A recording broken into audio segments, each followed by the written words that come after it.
আসসালামু আলাইকুম। নেপাল ট্যুরে সবাইকে স্বাগতম। এই মুহূর্তে শাহজালাল আন্তর্জাতিক বিমানবন্দরে আছি। তো আজকে আমরা সব বড় ভাই ফ্রেন্ড মিলে আমরা 10 জনের একটা গ্রুপে আজকে নেপাল যাচ্ছি। আমরা নিজেরাই এয়ারের টিকিট কেটে হোটেল বুকিং দিয়ে নিজেরা একটা প্যাকেজ তৈরি করলাম, অর্থাৎ কোনো প্যাকেজের আন্ডারে যাচ্ছি না। আমাদের এই প্যাকেজে কত টাকা গেল, কোথায় কোথায় গেলাম, 5 দিন টোটাল খরচ কত আসলো, এ নিয়ে বিস্তারিত বলবো। ইমিগ্রেশন শেষ করে স্কাই লাউঞ্জে আছি। তো আমরা সিটি ব্যাংকের কার্ড দিয়ে স্কাই লাউঞ্জ ব্যবহার করলাম। কিছুক্ষণ পর আমাদের নেপাল ফ্লাইট। তো খাওয়া দাওয়া শেষে বাংলাদেশ এয়ারলাইন্সে নেপালের কাঠমান্ডুতে যাব 1 ঘন্টা 10 মিনিটে ইনশাল্লাহ। তো আমাদের বিমানের মধ্যে আমাদেরকে স্ন্যাক্স নাস্তা দিলেও, দুপুরে হালকা নাস্তা দিলে আমাদের ড্রিঙ্কস দিলে একটা আমসত্ত্ব আর দিলে কোকাকোলা। তো নাস্তা আমি দেখিয়ে রেখে দিলাম, কারণ স্কাই লাউঞ্জে প্রচুর খেলাম, এই জন্য রেখে দিলাম। আমসত্ত্ব দিল, ফ্রেশ পানি দিল, শুধু পানিটাই খেলাম, এরপরে রেখে দিলাম। তো তো দেখতে দেখতে নেপালের আকাশসীমা চলে এলাম। কিছুক্ষণ পর ল্যান্ড করবে ইনশাল্লাহ। তো এই ট্রিপে আমরা টোটাল 10 জন আমরা কাঠমান্ডুতে আজকে থাকবো, থেকে আগামীকাল সকালে ইনশাল্লাহ পোখারার উদ্দেশ্যে রওনা দিব। পোখারাতে 2 দিন স্টে করার পর আবার কাঠমান্ডুতে ব্যাক করব। কাঠমান্ডুতে 2 দিন পর বাংলাদেশ আবার ব্যাক করব। আমাদের ট্যুর প্ল্যানটা এরকমই সাজানো হয়েছে। তো নেপালে ফার্স্ট টাইম যেতেছি। তো ইমিগ্রেশন মোটামুটি ল্যান্ড করার পরে, এই যে ইমিগ্রেশনের আগে আমাদের স্ক্রিন ল্যান্ডে একটা ফর্ম পূরণ করা লাগে অন অ্যারাইভেলতে। তো আমাদের ইমিগ্রেশন শেষ করে আমরা এখন সিল নিচ্ছি। জাস্ট আমাদের পাসপোর্টটা দেখে সিল মেরে ছেড়ে দিলে, কোনো কিছু জিজ্ঞেস করে নাই। এরপরে আমরা হোটেলের উদ্দেশ্যে, যে আমার 10 জনের এই সিটটা, এটা হচ্ছে আমার কাঠমান্ডুর হোটেল, 2 জনের হোটেল। এটা $20 করে পার নাইট। তো এইটাই রুমটা অনেক বড়, এসি প্লাস টয়লেট, টিভি। রুমটা মোটামুটি আমার কাছে খুব ভালো লাগলো। নেপালের প্রত্যেকটা রুমই খুব ভালো লাগলো। তো পরের দিন সকালে আমরা ব্রেকফাস্ট করে আবার পোখারার উদ্দেশ্যে রওনা হলাম। পথের মধ্যে এখন পোখারার উদ্দেশ্যে আমরা রওনা হলাম। খুব টায়ার্ড ছিলাম। এখন আমরা পথের মধ্যে আছি, পোখারার পথে আছি। এখন আমরা কিছুক্ষণ পর যাত্রা বিরতি দিব। খুবই এক্সাইটেড পরিবেশ নেপালে। এখন আমরা পোখারার পথে আছি। এখন আমাদের হোটেল যাত্রা বিরতি। এটা হচ্ছে এই 10 সিট, এই গাড়িটা আমরা 10 সিটের এই গাড়িটা 40,000 রুপিতে বুক করে নিলাম 4 দিনের জন্য। 4 দিন অর্থাৎ কাঠমান্ডু থেকে পোখারা 2 দিন স্টের পর আবার কাঠমান্ডুতে ব্যাক করবে গাড়ি করে। পথের মধ্যে আমাদের হালকা ড্রিঙ্কস। এখন লাঞ্চের সময়তে আরেকটা দাওয়াতে আসছি আমরা। এখন লাঞ্চ করব, নামাজ পড়ে লাঞ্চ করব। আমরা গাড়ির মধ্যে নামাজ পড়ে নিই সবাই বসে। দেখুন পাহাড়ের কোল ঘেঁষে কত সুন্দর একটা ধাওয়া। এখানে আমরা মূলত ভাতের একটা রাইস থালি নেব। আমাদের এখানে এখন রাইস থালি আমাদের জন্য রেডি হচ্ছে। এখানে হালাল খাওয়া পাওয়াটা খুব কঠিন, তবে আমার কাছে নেপালের প্রত্যেকটা খাওয়া রিজনেবল মনে হয় না। এখানে দাম বেশি, তো এর তুলনায় কলকাতাতে বা ইন্ডিয়াতে অনেক সস্তা। এই দাওয়াতে আছে, এখানে আমাদের সবাই এখন রেস্ট নিতেছে। আপনারা যারা নেপালে যাবেন, নাগরকোট না গিয়ে পোখারাতে চলে যাবেন, তবে পোখারাতে সকাল সকাল রওনা দিবেন। এই যে আমাদের থালিটা নিয়েছি আমরা, ডিম ভাজি, করলা ভাজি, সালাদ, অড়হরের একটা ডাল দিল আমাদের, তারপরে পাতলা মসুর ডাল দিল, তারপরে একটা শাক দিল আর ডিম দিল। তো আপনারা তাড়াতাড়ি আসবেন। এখন আমরা পৌঁছে গেছি 8 ঘন্টায়। আসরের নামাজের পর পৌঁছে গেলাম। এটা হচ্ছে মুনলাইট রিসোর্ট। এই রিসোর্টে আমরা রুম নিয়েছি। ওয়েলকাম ডিম খেতে খেতে আমি ভিডিওটা করতেছি।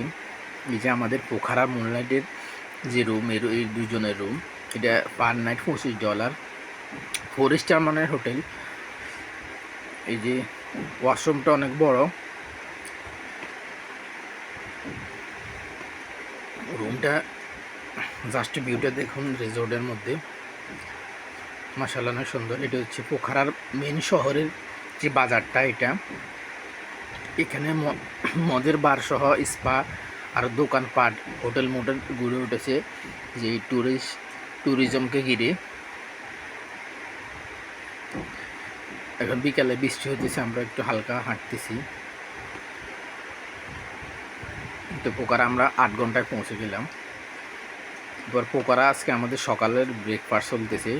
পোকারাতে প্রথম দিন, শুভ সকাল পোকারা। এই যে আমাদের এই নাস্তাগুলো ওরা সার্ভ করলো, দিল মধু, নেপালের মধু, সস দিল, আলু দিল, ডিম দিল। এই নাস্তাগুলো মূলত আমাদের হোটেলে ভাড়ার সাথে ইনক্লুডেড, ব্রেকফাস্ট ইনক্লুডেড। খাবারগুলো খুবই মজাদার, সুস্বাদু ছিল, হেলদি ছিল।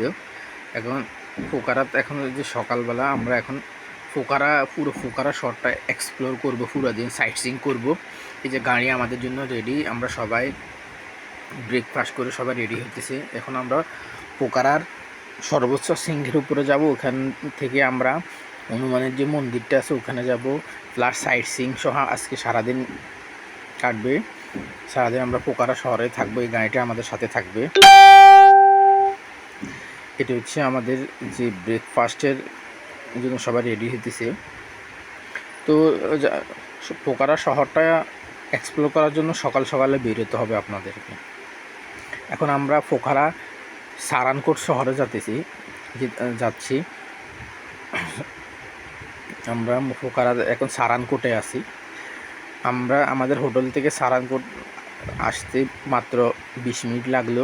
এখন সর্বোচ্চ সিঙ্গে আছি। আমাদের 10 জন গ্রুপের সবাই এক একজন আলাদাভাবে এক একজন করে সবাই ছবি উঠতেছে, সাইট সিইংয়ের জন্য রেডি হতেছে। এখন সর্বোচ্চ সিঙ্গের উপরে উঠতেছে, হনুমানের যে মন্দিরটা আছে ওইটার উপরে উঠতেছি। ওয়েদারটা খুবই শীতল মনোরম। এখানে আমাদের নেপালে 55,000 রুপিতে হয়ে গেছে বিমানে আসা যাওয়া সহ। আমাদের 6 দিন 5 রাত স্টে সহ, আমাদের ট্রান্সপোর্ট সুবিধা সহ টোটাল আমাদের পার পারসন 55,000 রুপি করে লাগলো। এটা আমাদের গ্রুপ লিডার জুয়েল ভাই অ্যারেঞ্জ করলো, ওনাকে স্পেশালি ধন্যবাদ। আমাদের খাওয়া দাওয়া আমরা যেখানে যেভাবে চেয়েছি ওভাবে হয়েছে। স্পেশালি থ্যাংক ইউ জুয়েল ভাই আপনাকে। জুয়েল ভাই অ্যাকচুয়ালি আমরা জুয়েল ভাইয়ের সাথে আরও 3টা দেশ এক্সপ্লোর করেছি, উজবেকিস্তান, তাজিকিস্তান, দুবাই সহ। তো উনি খুবই বাজেট ফ্রেন্ডলি ট্যুর আয়োজন করে। আগামীতে যারা জুয়েল ভাইয়ের সাথে নেপাল ট্যুর করতে চান যোগাযোগ করবেন আমার সাথে। তো এই যে সারানকোটের উপর থেকে যে বাজারটা আছে ওটার ভিউ। এখন আমরা উপর থেকে নামতেছি। এখন আমাদের দুপুরে যে ব্রেকফাস্ট ওটা করে আমরা অন্য একটা স্পটের দিকে হাঁটতেছি। সবাই মোটামুটি খুবই খুশি। মোটামুটি আমাদের যেখানে যতটুকু সময় দরকার আমরা ওইভাবে সবাই কথা বলে ওইভাবে সময়টা বের করেছি।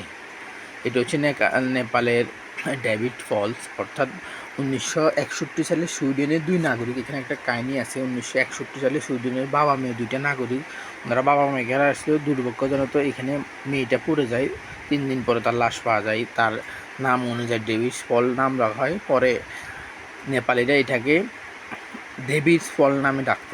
আর নেপালি ভাষায় পাতাকা চাঙ্কো, অর্থাৎ পাতালের জল নামে ওরা পাতালের জল বলে। এখানে নেপালি ভাষা বলে পাতাঙ্ক চাঙ্কো, অর্থাৎ নেপালের জলপ্রপাত, পাতালের জলপ্রপাত সরি। তো পরবর্তী দেবীর ফল নামে পরিচিত। যে নেপালের ওই দেবীর ফলের সামনে যে বাজারটা ওটা একটু হালকা স্পট করলাম। এরপর আমরা সারানকোট থেকে চলে আসি নেপালের মোস্ট ইম্পর্টেন্ট যে জায়গাটা, যেখানে না আসলে নয়। তো আমি এখানে এসে আমার কাশ্মীরের কথা মনে পড়ে গেল, ডাল লেকের কথা। কাশ্মীরের ডাল লেকের সাথে পোখারার এই লেকটার সাথে খুবই মিল। তো পরের দিন আমাদের পরের দিন আজকে পোখারাতে আমাদের দ্বিতীয় দিন। এখন ব্রেকফাস্ট করতেছি। ব্রেকফাস্টের পর আমরা বের হয়ে যাব, কাঠমান্ডুর পথে বের হয়ে যাব। এটাই কাঠমান্ডুর পথে আমাদের খাওয়াটা হলো। এরপর আমরা চলে আসি সোজা